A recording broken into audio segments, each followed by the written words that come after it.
Em 1843, o movimento millerita começou a crescer em uma grande onda de expectativa. Os adventistas esperavam que o Senhor viesse por volta daquele ano. Alguns usaram o calendário gregoriano padrão e esperavam que o Senhor voltasse entre 1º de janeiro e 31 de dezembro. Miller usou o cálculo judaico para chegar em 21 de março de 1843 a 21 de março de 1844. Também houve muita especulação sobre métodos mais exatos para determinar o tempo da volta do Senhor.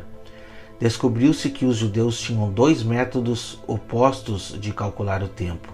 A contagem rabínica, baseada em cálculos astronômicos, colocou o ano judaico de 1843 entre 1º de abril de 1843 e 20 de março de 1844. Os judeus caraítas aderiram mais estritamente à letra da lei mosaica. Eles basearam seu cálculo na lua nova mais próxima da colheita da cevada na Judéia e colocaram o início do ano judaico em uma lua depois.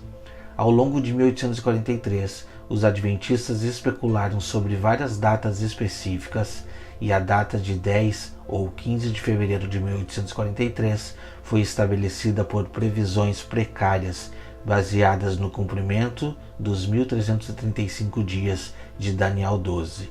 Em outros cálculos foi fixado o dia de 3 de abril, pois supostamente correspondia ao tempo da crucificação.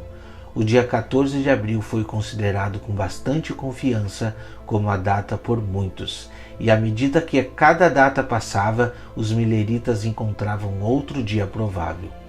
Então, em 1843, o próprio William Miller enfatizou que a purificação do santuário no ritual judaico do tabernáculo ocorreu no outono.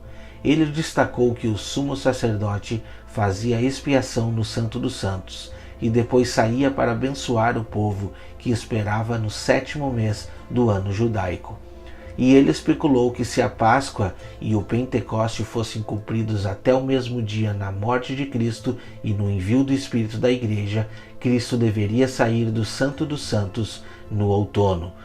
Consequentemente, muitos anteciparam que Cristo viria entre 24 de setembro e 24 de outubro de 1843. É muito significativo que as conexões entre Daniel 8,14 e Levítico 16, tão vital para o adventismo até hoje, tenha sido feita pela primeira vez por Miller. Não foi feito ou motivado por evidências linguísticas ou exegéticas, mas inteiramente pelo desejo de calcular o dia da vinda de Cristo. Sentiu-se que Daniel 8,14 não era específico o suficiente. Levítico 16 parecia fornecer a chave vital para a época do ano. É muito significativo que a conexão entre Daniel 8,14 e Levítico 16, tão vital para o adventismo até hoje, tenha sido feita pela primeira vez por Miller. Não foi feito ou motivado por evidências linguísticas ou exegéticas, mas inteiramente pelo desejo de calcular o dia da vinda de Cristo. Sentiu-se que Daniel 8,14 não era específico o suficiente. Levítico 16 parecia fornecer a chave vital para a época do ano. Muitos outros ajustes astronômicos, caraítas e outros foram feitos na contagem do tempo. No final do ano de 1843 e início de 1844, Samuel Snow concluiu que as 79 semanas haviam terminado no outono de 27 d.C., de modo que os 2.300 dias também terminariam no outono. Ele, portanto, disse que Cristo não viria até o outono de 1844. Naquela época, suas especulações atraiu pouca atenção. A maioria dos olhos estavam fixa na próxima Páscoa da primavera de 1844. As esperanças eram grandes, mas quando a primavera passou e Cristo não veio, os milleritas experimentaram o que chamaram do seu primeiro desapontamento. Enquanto muitos abandonaram a crença no adventismo, os fiéis interpretaram a demora como o tempo de espera, na parábola de Cristo sobre as virgens que o esperavam. Após a primeira decepção de 1844, as opiniões de Samuel Snow começaram a atrair mais atenção. Ele já havia adotado a ideia de Miller sobre a limpeza outonal do santuário, e usando o cálculo caraíta, Snow determinou que o dia da expiação, o 10º dia do 7º mês judaico, cairia em 22 de outubro de 1844. Naquele dia, disse ele, Cristo sairia do Santo dos Santos. Na histórica reunião campal de Exeter, New Hampshire, em agosto de 1844, Samuel Snow defendeu essa nova data com grande certeza. George Storrs, outro pregador adventista, aumentou o fervor apocalíptico, enfatizando a correspondência entre as parábolas de Mateus 25 e a experiência adventista. Ele aplicou a parábola de Cristo como se fosse uma analogia predita para cada detalhe do movimento do advento. As 10 virgens saindo ao encontro do noivo eram consideradas os mileritas. Dizia-se que a sua lâmpada era a luz da Bíblia. Dizia-se que a demora do noivo era causada pela primeira decepção. Com sua esperança não realizadas, a banda virgem dormiu por 3 meses. Elas eram chamadas de virgens porque tinham uma fé pura e haviam saído das igrejas caídas. Apocalipse 14, 18, 4. A verdadeira data da vinda de Cristo foi finalmente descoberta. Faltavam apenas algumas semanas. Por isso, com grande entusiasmo, saiu o clamor: Eis que vem o noivo. Saí a encontro dele. Este grito varreu a terra como maremoto. Foi um movimento de espírito e convicção. Os crentes eram as virgens sábias que se preparavam para encontrar o noivo. Miller e os outros líderes do movimento não iniciaram esse avivamento climático. Um fervor popular tirou-o de suas mãos. Eles só concordaram alguns dias antes da data decisiva. Além da indubitável genuinidade dos adventistas e das convicções do Espírito Santo que os levaram a entregar a Deus e a ansiar pela vinda de Cristo, não devemos ignorar o elemento humano imaturo ao revisar a história daquele ano decisivo, com os adventistas estabelecendo temporada após temporada apenas para serem frustrados pelo não aparecimento de Cristo. Parece que eles tiveram que eliminar a marcação de datas do seu sistema em um poderoso clímax de expectativa. A unanimidade de sua convicção a respeito do 10º dia do 7º mês, em 22 de outubro de 1844, foi incrível. Eles fixaram suas esperanças em um determinado dia, apostando tudo nele. É difícil resistir ao pensamento de que muitos acreditaram que queriam acreditar. Descrevendo esse choro da meia-noite, Storrs disse: Onde esse grito atinge o coração, os fazendeiros deixam as suas fazendas com a sua colheita em pé, para sair e soar o alarme. E mecânicos em suas oficinas, há um forte choro com lágrimas e uma consagração de todos a Deus, como nunca presenciei. Há uma confiança nessa verdade como nunca foi sentida no clamor anterior, no mesmo grau, e uma glória chorosa ou derretida nela que ultrapassa todo o entendimento, exceto para aqueles que sentiram. Com fervorosos apelos, os adventistas advertiram a todos que entrassem na arca antes que a porta fosse fechada. A imagem de Noé e da arca estava ligada à declaração parabólica: veio o noivo, e as que estavam preparadas entraram com ele para as bodas, e fechou a porta. Mateus 25:10. Essa parábola foi usada como se fosse uma alegoria da história adventista que se cumpria em todos os detalhes. Assim como deixar as igrejas foi um teste de salvação, aceitar a data de 22 de outubro também foi um teste de salvação. Duvidar era pôr em perigo a salvação, e quem não aceitasse a data estava fadado à perdição. George Storrs fez este apelo apocalíptico urgente. Sobre estas presentes verdades, a data de 22 de outubro, eu, pela graça, uso arriscar tudo, e sinto que entrar em dúvida sobre isso seria ofender a Deus e trazer sobre mim uma rápida destruição. Estou convencido de que agora todo aquele que procurar salvar a sua vida, onde este grito foi feito com justiça, entregando-se a se não vier, ou por medo de se aventurar, nesta verdade, deverá perder a vida. Requer a mesma fé que levou Abraão a oferecer Isaque, ou Noé a construir a arca, ou Ló a deixar Sodoma, ou os filhos de Israel a permanecerem firmes esperando a sua saída do Egito, ou a entrar Daniel na cova dos leões, ou os 3 hebreus na fornalha ardente. Imaginávamos que estávamos entrando no reino sem tal teste de fé, mas estou convencido de que não estamos. Esta última verdade traz tal teste, e ninguém se aventurará nela, exceto aqueles que ousam ser considerados tolos, loucos ou qualquer outra coisa que antediluvianos sodomitas, uma igreja morna ou virgens adormecidas estejam dispostos a amontoar sobre eles. Mais uma vez eu choraria. Fuja por sua vida, não olhe para trás. Lembre-se da mulher de Ló.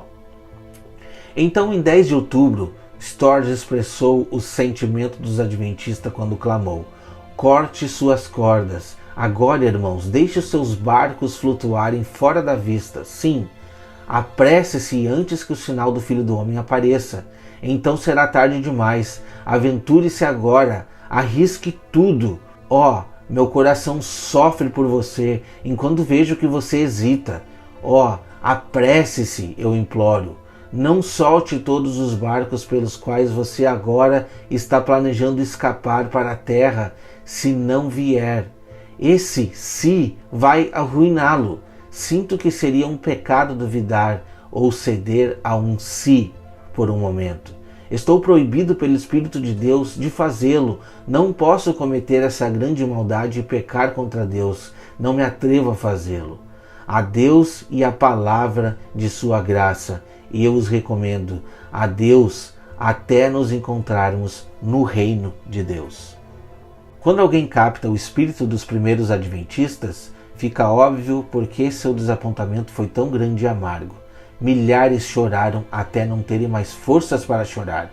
Alguns ficaram tão envergonhados de enfrentar o mundo zombedeiro que sumiram de vista ou fugiram para o deserto por semanas, até meses. Quando alguém entra com simpatia em sua experiência, parece inapropriado juntar-se àqueles que os ridicularizaram.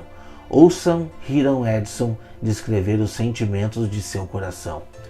Passando por cima das outras manifestações semelhantes do poder de Deus, olhamos para o nosso desapontamento no 10º dia do 7º mês de 1844. Tendo verdadeiro clamor e que era uma ideia equivocada, esperamos com confiança ver Jesus Cristo e todos os santos anjos com ele, e que a sua voz chamaria Abraão, Isaque e Jacó e todos os antigos dignos e queridos amigos que foram arrancados de nós pela morte, e que as nossas provações e sofrimentos com nossa peregrinação terrena terminariam, e nós deveríamos ser arrebatados para encontrar o nosso Senhor vindouro, para estar para sempre com ele, para habitar em mansões douradas, brilhantes na cidade natal dourada, preparada para os remidos. Nossas expectativas foram elevadas e assim esperamos a vinda do nosso Senhor, até que o relógio marcou 12 horas à meia-noite. O dia então passou e a nossa decepção tornou-se uma certeza. Nossas mais caras esperanças e expectativas foram destruídas e um espírito de choro tomou conta de nós, como eu nunca havia experimentado antes. Parecia que a perda de todos os amigos terrenos não poderia ser comparada. Choramos e choramos até o amanhecer. Refleti em meu coração dizendo: minhas esperanças no advento foi a mais rica e brilhante de toda a minha experiência cristã. Se isso provou ser um fracasso, de que valeria o restante das minhas experiências cristãs? A Bíblia provou ser um fracasso? Não há Deus no céu, nem cidade dourada, nem paraíso? Tudo isso não passa de uma fábula astuciosamente inventada? Não há realidade em nossa mais profunda esperança e expectativa destas coisas? E assim tínhamos algo para lamentar e chorar se todas as nossas esperanças forem perdidas. E como eu disse, choramos até o amanhecer. Os adventistas defenderam a sua experiência do advento porque testemunharam nela o poder do Espírito em profundo arrependimento, a conversão de almas e uma alegria profunda e impressionante em sua expectativa do advento alguns dias antes do grande desapontamento. Miller escreveu no Midnight Cry: se ele não vier dentro de 20 ou 25 dias, sentirei o dobro de decepção que senti na primavera. Mas diz meu vizinho incrédulo, se você ficar desapontado novamente, não teremos pena de você se você falhar. Então deve ser mais uma coisa, eu sei, a glória em minha alma agora, e não vou estragar isso, duvidando quando não tenho motivos para duvidar. Embora os adventistas apontassem para o fruto piedoso de despertar do advento, também houve algum reconhecimento de falhas, disse Himes no Midnight Cry, de 7 de novembro, que houve casos de extravagância, como em todos os outros movimentos, ninguém negará, mas estes foram causados por influências sobre as quais não tínhamos controle e contra as quais sempre lutamos. Entramos em nosso mais solene protesto. A edição de 31 de outubro do mesmo jornal apelou aos adventistas para que ajudassem aqueles que precipitadamente deixaram seus empregos e atividades seculares e sofreram a miséria. Na edição de 5 de dezembro do mesmo jornal, Miller escreveu uma carta que é um modelo de moderação, caridade e encorajamento. Ele francamente reconheceu seus erros. Em 1839 e 1840, a oposição à doutrina começou a crescer. Unida ao ridículo e à deturpação, os universalistas começaram a disputa e foram seguidos por todas as seitas em nosso país. Então os irmãos que amavam o aparecimento do nosso Salvador encontraram-se entre opositores. Em vez de encontrar argumentos sólidos e luz entre os antigos irmãos, eles foram quase universalmente recebidos com escárnios, ridículo e deturpação. Nomes odiosos e epítetos cruéis foram aplicados a nós, e em muitos casos nossos motivos foram impugnados, e uma guerra de extermínio foi iniciada contra a fé adventista. Muito dos nossos irmãos pregaram uma medida desse espírito e começaram a se defender da mesma maneira contra o ataque de várias seitas. O nome Babilônia e lamento dizê-lo foi aplicado a todas as nossas igrejas sem qualquer discriminação, embora em muitos casos não tenha sido aplicado injustamente. As consequências do grande desapontamento foram uma confusão absoluta para os adventistas. O navio milerita se despedaçou nas rochas do desapontamento. Em abril de 1845, os líderes mileritas convocaram uma conferência em Albany, em Nova York, para discutir a terrível desordem e acabar com a confusão da divisão. Miller descreveu a situação nessas palavras: não é preciso responder que foi convocado para respeitar deliberadamente e, se possível, nos livrarmos da anarquia e confusão da Babilônia, na qual nós nos encontramos tão inesperadamente. Miller deveria chamar os seus próprios seguidores de Babilônia. Menos de 12 meses antes, o movimento do sétimo mês havia proclamado que as igrejas eram Babilônia. Devemos notar que este movimento foi um movimento baseado em um erro, e o erro não simplesmente foi um erro de cálculo, mas sim um erro de não obedecer uma observância deixada por Cristo Jesus, que diz que naquele dia e hora ninguém sabe, nem os anjos que estão no céu, nem o Filho, senão o Pai.